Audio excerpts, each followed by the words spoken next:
Seguimos con nuestra siguiente entrevista. Le contamos que el ministro de Energía, Roberto Luque, compareció este miércoles en la Comisión de Biodiversidad de la Asamblea Nacional por la eliminación de los mecheros de las empresas petroleras en la Amazonía, ordenada en 2021 por la Corte Provincial de Sucumbíos. ¿Se ha cumplido con la sentencia de la Corte completamente? Nuestra entrevista de hoy en Notimundo a la Carta. Nos acompaña a esta hora Roberto Luque, ministro encargado de Energía. Ministro, ¿cómo está? Muy buenas tardes. Gracias por acompañarnos. Hola, ¿qué tal? Un gusto estar aquí. Un saludo para usted y toda su audiencia. Ministro, vamos a hablar también del tema de la crisis energética, pero me gustaría tocar el tema de los mecheros porque justamente es lo más coyuntural. Usted estuvo ayer en comparecencia. ¿Cuántos mecheros se han retirado y cuántos continúan afectando a la población? 145 mecheros han sido desmantelados y alrededor de 340 siguen prendidos, digamos, de otra manera, pero están programados para que se cierren hasta el 2030 todos aquellos mecheros que siguen prendidos. Ahora, la comunidad ha denunciado que las poblaciones siguen siendo afectadas por los mecheros.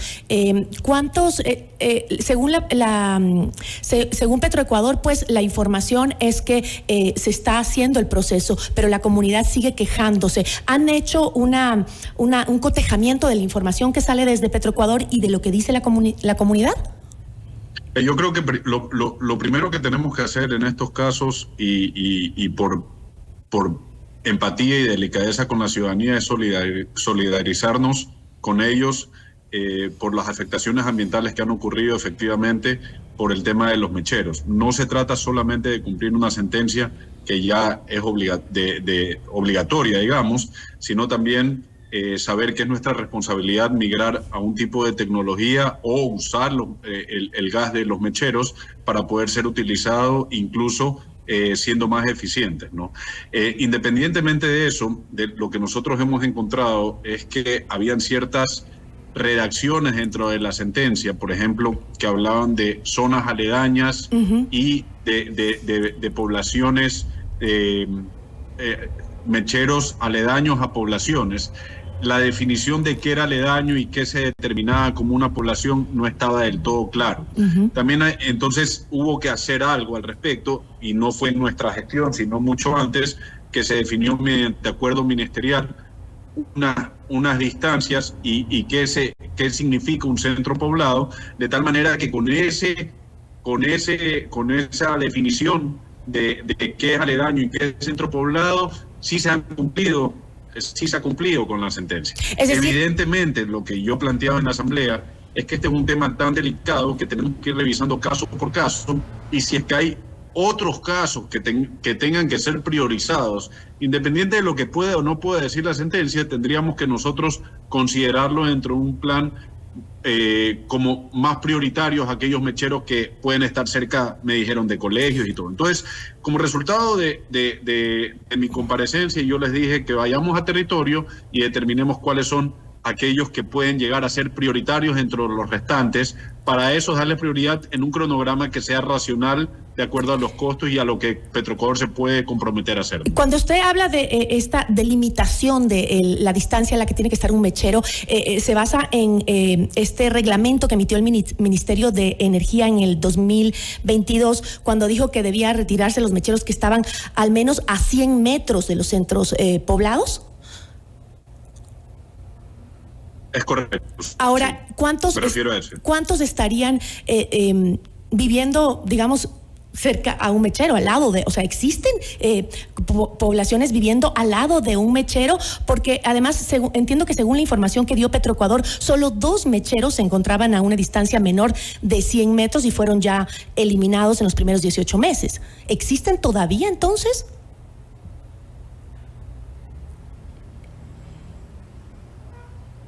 Tuve cierta dificultad con el audio, pero sí, ahora volvimos a conectarnos.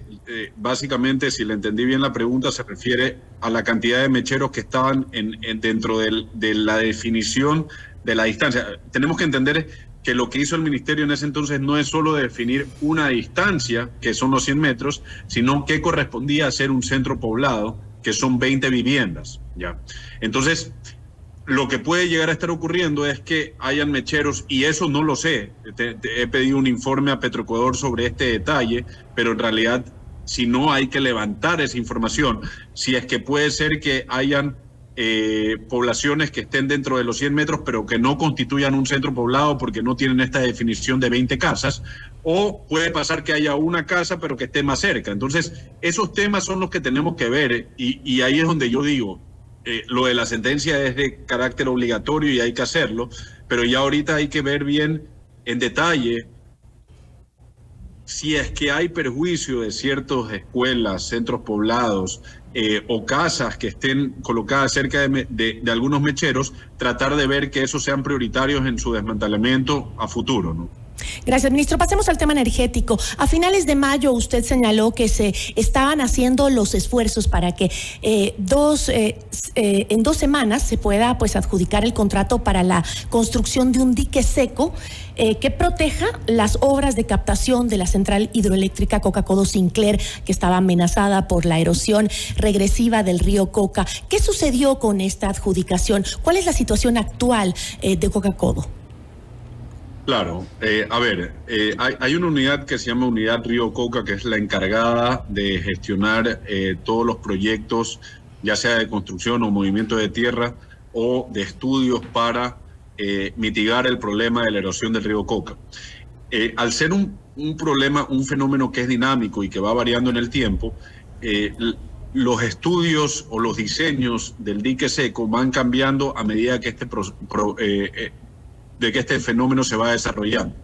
En ese sentido, lo que estaba pasando es que se quería declarar desierto el proyecto en función de que las condiciones o las hipótesis que se basaron en el diseño que se estaba adjudicando habían cambiado. Entonces, yo estoy en desacuerdo con eso, porque al ser el fenómeno dinámico, lo que va a ocurrir es que se hace un nuevo diseño y cuando se quiera volver a adjudicar, puede llegar a pasar exactamente lo mismo. Entonces, nosotros hicimos un análisis de saber si con el diseño podríamos alcanzar con cantidades adicionales que puede llegar a haber en el proyecto por estas hipótesis que han cambiado, si es que se puede contratar y luego ampliar con los mismos rubros, simplemente con aumento de cantidades, aumentar el contrato, y eso sí se puede hacer. Entonces yo prefiero rescatar ese proceso. ¿Qué se ha hecho? Se ha conformado una comisión que va a revisar todo el proceso y en 2 semanas posiblemente vaya a haber una adjudicación de ese contrato. ¿Y cuántas hidroeléctricas se encuentran fuera de funcionamiento en este momento? Fuera de funcionamiento, ahorita en este momento no sé, creo que ninguna, no tengo el dato preciso en este momento. Ahora, varias zonas del país han registrado en las últimas semanas pues fuerte presencia de lluvias. ¿Hasta cuándo se suspenderán los apagones en el país? Y si existen territorios en el Ecuador en donde pues se continúa con los apagones. No, aquí hay que ser muy claro. Cortes eléctricos debido a falta de generación, déficit de generación, como lo que tuvimos en abril, no hay programados por el momento. No, hasta que haya una nueva comunicación al respecto, no hay programados ningún corte eléctrico por falta de generación. Lo que sí vamos a tener en ciertos sectores del país, en ciertas provincias, en zonas muy específicas, por trabajos de mantenimiento de centrales de generación o de transmisión o de distribución, ciertos cortes temporales por horas y solo los días que vayamos a programar. Esto es importante decirlo porque en algún momento cuando se determinó ciertos cortes por ciertos trabajos de mantenimiento de SNEL, mucha gente pensó como que volvieron los cortes y en realidad son cortes muy puntuales para hacer ciertos trabajos que son requeridos realizar, ¿no? Pero según algunos analistas, el Ecuador podría vivir un periodo de estiaje similar o incluso peor que el que ya vivimos, que el anterior. ¿Existe ya un plan de cobertura de la demanda de energía o será nuevamente algo que nos tome de sorpresa? No. Definitivamente, incluso muchos analistas decían que el estiaje estaba programado para octubre normalmente y que este año se puede adelantar a septiembre. Eso es lo que siempre se estuvo esperando. Lo que no estaba previsto es lo que ocurrió en abril. ¿Ya? Ahora, en vista, digamos, con la mente y con los ojos pensando en septiembre, evidentemente nosotros tenemos que tomar ciertas previsiones que estamos tomándolas. Estamos contratando nueva generación eléctrica, estamos trabajando desde el lado de la demanda también, tratando de reducir pérdidas en las empresas distribuidoras, y también trabajando con ciertos mantenimientos y ciertos proyectos que estaban construidos, digamos, que están casi construidos y que falta solo darle un empujón y terminar de solventar temas administrativos contractuales, adelantarlos. Muchos de esos no se van a poder necesariamente para octubre o para septiembre, pero lo estamos tratando de adelantar lo antes posible. Ese es el ejemplo de Toachi Pilatón, por ejemplo. ¿Y qué pasa con Termomachala, por ejemplo, con los 400 megavatios que debía generar? ¿Cuándo y cómo lo van a hacer? A ver, aquí es importante decir que Termogas Machala ha estado olvidada por los últimos 9 años. Nosotros lo que estamos haciendo es tratar de adelantar todo lo que no se ha hecho en 9 años. ¿Qué es lo que hay que hacer? Hay que trabajar en varios procesos al mismo tiempo. Tenemos que hacer un proceso o 4 procesos, si vamos a ser precisos. Un proceso para importar gas de manera urgente. Ahora, ¿a qué le llamas urgente en un tema de importación de gas? Puede llegar a ser hasta 5 a 6 meses. Es decir, el corto plazo aquí no es inmediato, pero es rápido, unos 4 o 5 meses, hasta 6 meses, poder llegar a tener gas importado. Por otro lado, tenemos que trabajar en el largo plazo en que nosotros podamos producir gas del campo Amistad y de otros campos cercanos en el Golfo de Guayaquil, ¿ya? Para que no dependamos de la importación de gas. Y por otro lado, hay que hacer un proceso que es de reparación y readecuación de las máquinas que hoy están ahí, que fueron contratadas en el 2015 y que fueron terminadas el contrato unilateralmente, y que hay que terminarlas de instalar y otras de reparar. ¿Ya? Entonces, son esos procesos que tienen que seguir en paralelo. El gas nos va a permitir, en vez de estar usando el diésel que estamos usando ahora, usar el gas en las máquinas TM2500, y en las que solo son de gas, potenciarlas, porque solo estamos usando una a media llave.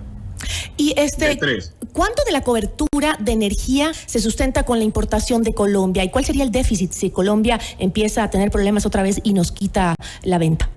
Bueno, hoy en día no estamos importando de Colombia. ¿Ya? Hoy en día estamos siendo autosuficientes con la generación. El problema de decir un número del déficit es que el déficit es variable en el tiempo.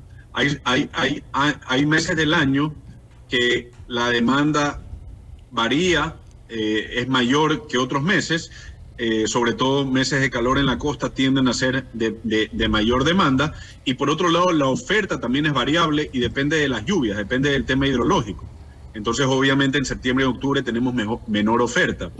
Entonces en ese sentido el déficit es variable en el tiempo, y en ese déficit variable nosotros podríamos llegar a comprar energía a Colombia. Ahí lo importante es que hemos logrado que el gobierno colombiano considere que la generación eléctrica por gas también sea considerada, y eso hace que los precios disminuyan bastante. Ahora, ministro, en redes sociales se dio a conocer que el actual gerente de SELEC es Fabián Calero Freire. Él era brazo derecho de Gonzalo Quillas. ¿Cómo pretende el gobierno eliminar el mal manejo de la energía en el país con los mismos funcionarios que fueron los causantes de la crisis? A ver, mire, yo ahí respeto las opiniones, pero el señor Calero, yo lo conocí este año y se hizo presente advirtiendo un problema de crisis energética para el mes de septiembre, y con soluciones y con medidas para solucionar el problema, cuando yo era simplemente el delegado del presidente del directorio. Incluso, y evidentemente él la presentaba para septiembre, como lo dijimos hace un rato. El ingeniero Calero tiene, aparte de su grado de ingeniero eléctrico, tiene un doctorado en electricidad, y en ese sentido yo hasta ahora he visto un trabajo profesional de él. Él conoce mucho del sector, él conoce de nuevas tecnologías que nos van a permitir, por ejemplo, contratar a muy bajo costo unas baterías que pueden hacer que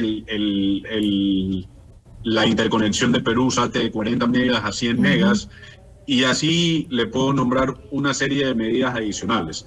Evidentemente, con el pasado que tiene, yo sí le he sido muy claro de que cualquier tipo de cosas de esa naturaleza o de la naturaleza de las que se escuchan no van a ser aceptadas, y él fue muy claro en entender ese tema. Pero usted está al y tanto. obviamente hasta ahora está dando resultados este tema. ¿Usted, ministro, está al tanto de las denuncias que tiene el señor Uquillas de aparentes sobreprecios por la compra de generadores eléctricos a una intermediaria de Corea y que el señor Uquillas estaba en el cargo desde 2014? Es decir, sabía perfectamente el señor Uquillas lo que pasaba en nuestro país con la energía, con el déficit que íbamos a tener, con los problemas que íbamos a tener ahora, y que este señor era mano derecha de Uquillas. A ver, yo ahí quiero hacer una precisión. Yo no soy quien para defender al señor Uquillas, él se puede defender solo, y evidentemente que el nombre suena por muchos lados y no lo tengo en buen concepto, pero hablando de cómo funciona la empresa eléctrica, las empresas eléctricas y cómo funcionaban antes, yo creo que una de las decisiones que hay que rescatar aquí del presidente Noboa es el funcionamiento de ENCO. Yo he hablado con ex viceministros de energía que ni siquiera podían visitar Termogas Machala porque simplemente eso era controlado por ENCO. Tenemos que pensar que las empresas públicas antes, en teoría, respondían al Ministerio de Energía y Minas, pero tenían a un jefe que era el presidente del directorio de ENCO que manejaba todas las empresas públicas, y eso creaba un ambiente de ingobernabilidad enorme. Ahora, independiente de lo que pudo o no pudo haber ocurrido en el pasado, aquí lo importante es cómo estamos atacando la crisis hoy y cómo el señor Calero está atacando esta crisis hoy. Y ahí evidentemente no vamos a soportar ningún sobreprecio. He instruido, y en esto está teniendo participación el ministerio directamente, de que se contrate con los proveedores y sin intermediarios y a precios justos. Y eso estamos haciendo, y que todo sea transparente.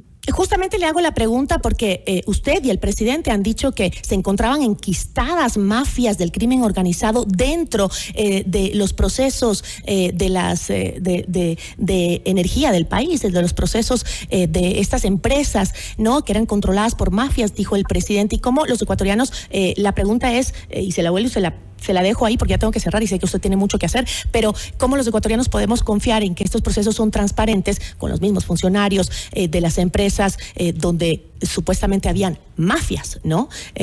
Nada más lo dejo ahí porque sí nos preocupa a los ecuatorianos, pero entiendo que las cosas se están arreglando y no debe ser fácil. A ver,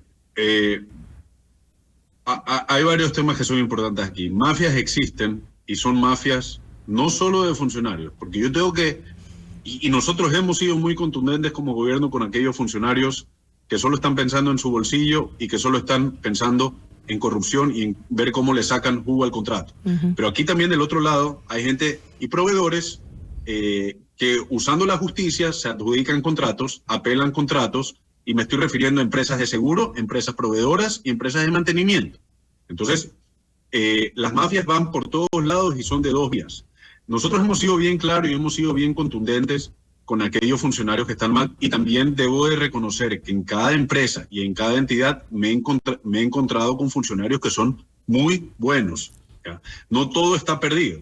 Ahora, nosotros tenemos el deber de detectar aquellos funcionarios que están jugando en contra y sacarlos, y también de detectar aquellas empresas, proveedores que estén jugando en contra y sacarlos, y ir a la fuente, a los proveedores directos. Eso es lo que estamos tratando de hacer, Giselle. Ministro, yo le agradezco muchísimo, y por favor siga con esa mano dura, porque lo que nos han hecho a los ecuatorianos con esta crisis energética es gravísimo. Así que siga haciendo ese trabajo y depurando de los malos elementos que aún están ahí. Le agradezco muchísimo. Gracias. Una buena tarde. Nos acompañó Roberto Luque, ministro encargado de Energía y Minas. Notimundo a la carta.